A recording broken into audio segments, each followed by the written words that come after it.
মাথা নষ্ট করা জায়গা, মাথা নষ্ট করা। দেখেন আপনি আপনি বলেন তো এটার লোকেশনটা কোথায়?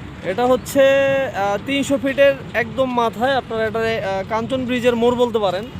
অসাধারণ একটা জায়গা। মানে রূপসী কি যেন একটা বললেন?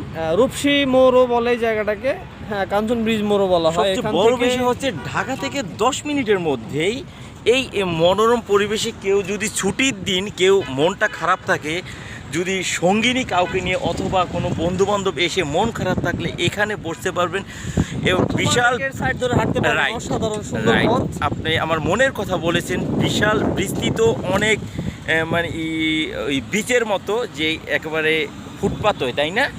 এদিকে আঁকাবাঁকা হয়ে বিশাল লেকের পাশ দিয়ে এখানে ওয়াকিং ওয়ে, যেখানে বসে এই মনোরম পরিবেশ উপভোগ করতে পারবেন। আমি আপনাদের পিছনের সাইডটি দেখাচ্ছি। এই যে পাশ দিয়ে এই যে সাইনবোর্ডটি, যেটি রোড সাইন ঢাকা ভুলতা দেখা যাচ্ছে। আসলে ইউটার্ন হয়ে ঢাকাটা অ্যাকচুয়ালি ঢাকাটা এই দিকে।